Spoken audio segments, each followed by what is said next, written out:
We are celebrating Scout Sunday, as we do every year at this time of the year. So the sermon today is very much directed towards the Scouts, for it is Scout Sunday.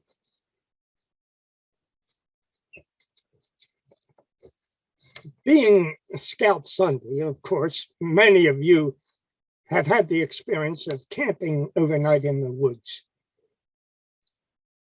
For the first-time camper, the dark night can be very scary, especially when the nighttime wildlife is especially active and noisy. When you realize that animals of prey often roam at night, it is even more scary. Imaginations can run wild with each new unknown sound that you hear. To encounter a wild animal can be a once-in-a-lifetime experience, though. But also, it has its elements of real danger. I once read this story about such an encounter.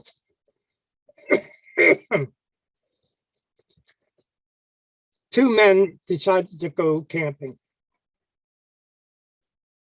And they camping when they reached the campsite and it started to get dark outside. The first man, evidently previously a scout, because he was prepared, pops up his tent. Unfortunately, it only had space for one person.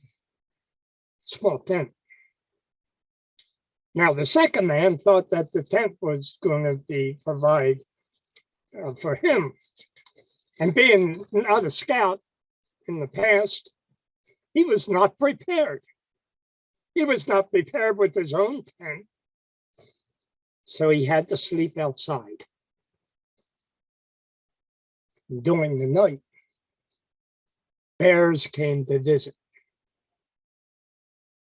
Thankfully, the man chases the bears away with his knife. He settled back down. And later, the bears came again. And again, he chases them away. Now, he started to get a little annoyed, and he said to his friend, "Hey, how about you sleeping out here for a while I sleep in the tent? These bears are trying to kill me." So the two men switched places.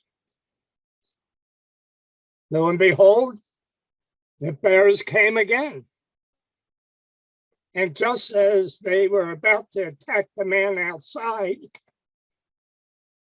the leader bear said, "We picked on this guy outside enough. Let's pick on the guy inside." Well, the guy inside didn't have a chance.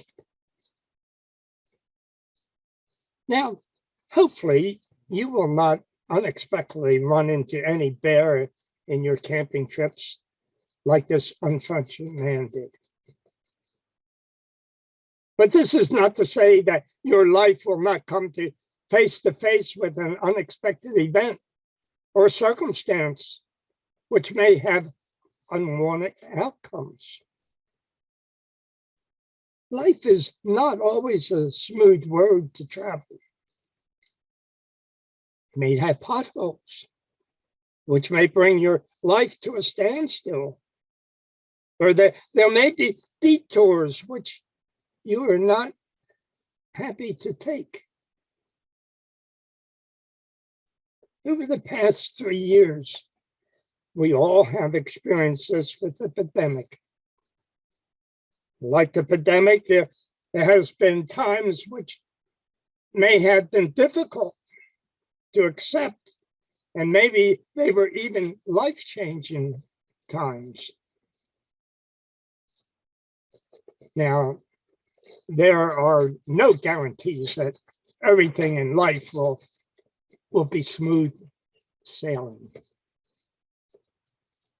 We most certainly will not get out. We most certainly will not get our way all the time. It's important to realize. This morning, we are reminded of Moses from our first reading.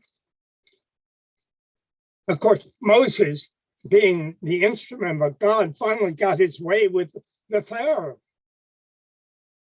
Moses' people, the Hebrews, were held as slaves for hundreds of years in order to supply the manpower needed to build the monuments and final resting place for the pharaohs and the elite in Egypt.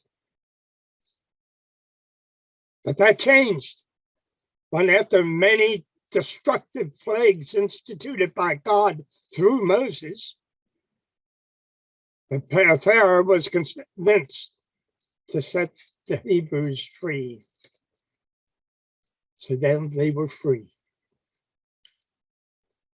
After quickly organizing his people, Moses led his people out of Israel through the departed sea into their freedom.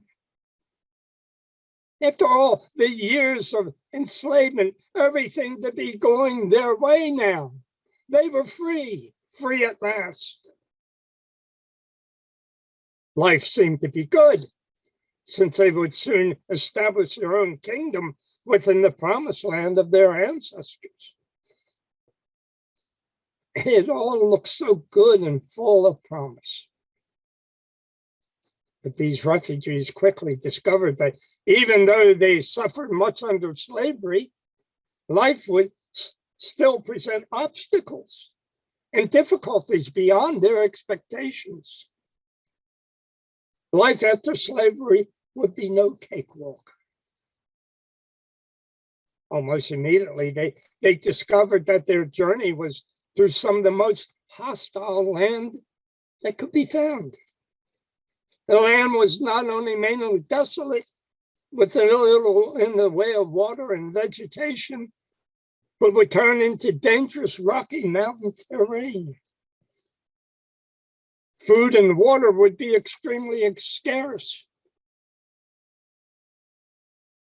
Didn't take long for hunger to set in. And they began to rebel against their leader, Moses, for leading them into the terrible plight. It was then that they found that God provided them with manna to eat. But things would get worse, in that they began to be overcome with poisonous snakes. But God, through Moses, answered their call to help. By and large, they were not happy campers, though, for they only saw the negatives in their lives. And where was the promised land? They even began to question any hope of ever getting to the promised land, in order to show that he had not abandoned them. God had Moses withdraw to the mountaintop in order to give them words to live by.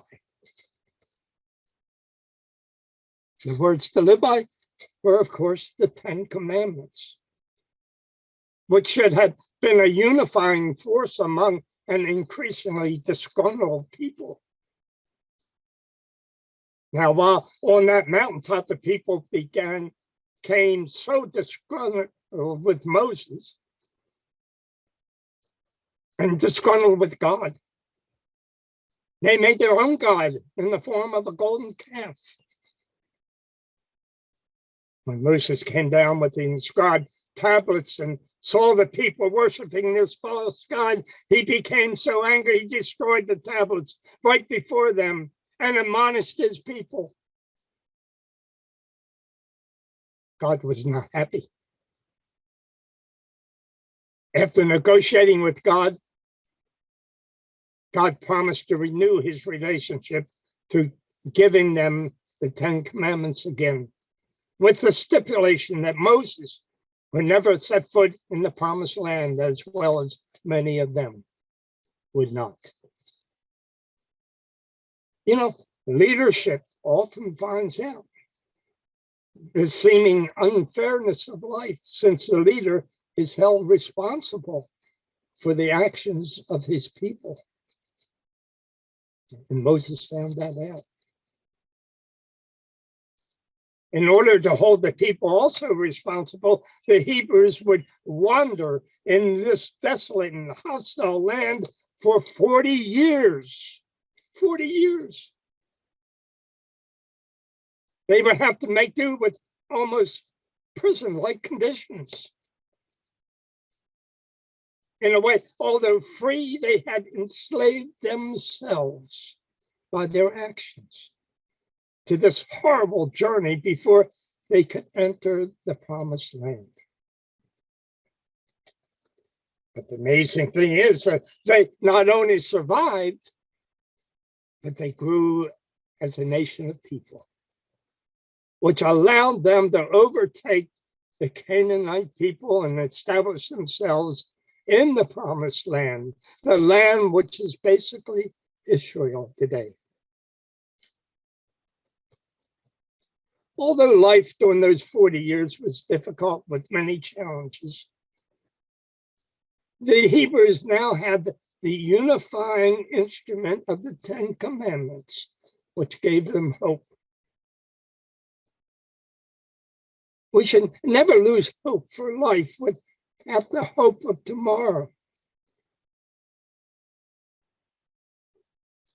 Any type of hopelessness or loss of hope for tomorrow is no life at all.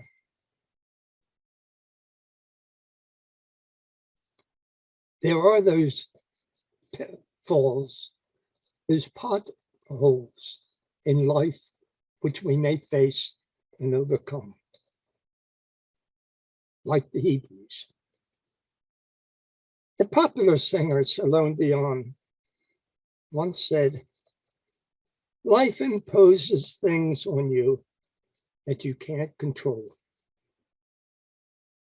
but you still have the choice of how you're going to live through them." We have experienced this over the past 3 years with the pandemic. Although they may have meant many sacrifices, especially among you guys, the young. We have chosen to lessen the devastation to us. And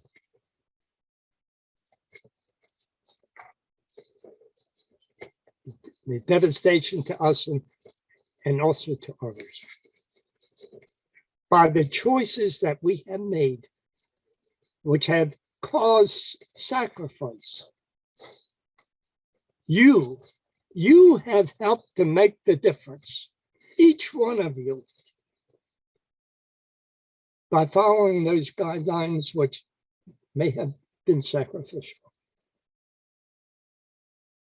We would not be in the place that we are today without the sacrifices that you have made. Now we are facing another possible journey into the possibility of another journey into the wilderness of difficult times. The evil acts of mankind have erupted in the Ukraine, which has the potential to disrupt the whole world, disrupt our lives. Like the Hebrews, though, so long ago, we too now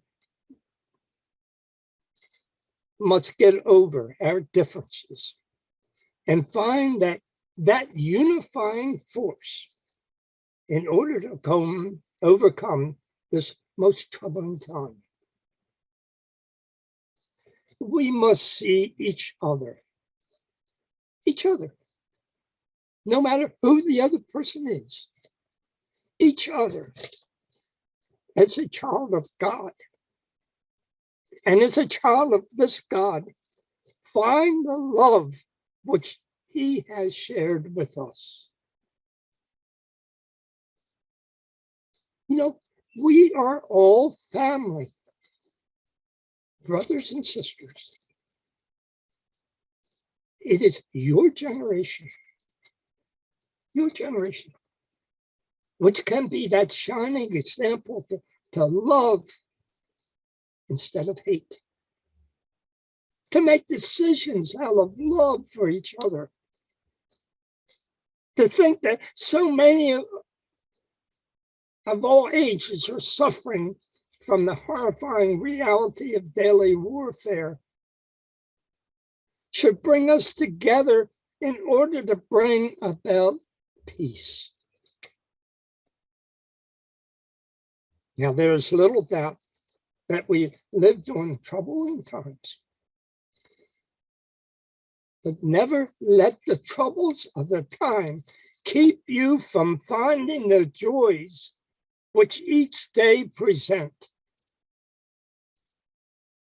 As the singer Nightbird once said, you can't wait until life is not hard anymore before you decide to be happy. Therefore, in being scouts, always be prepared, not only in facing the pitfalls in life, but to experience and celebrate those things which bring happiness. Like the boy with the epiphany in our gospel lesson this morning, who was healed from the dreadful disease of epilepsy. Like him, those things which interfere with our well-being and goals in life need not take over our lives. But, you know, we also have the hope and the assurance of a new day in which we will find new life.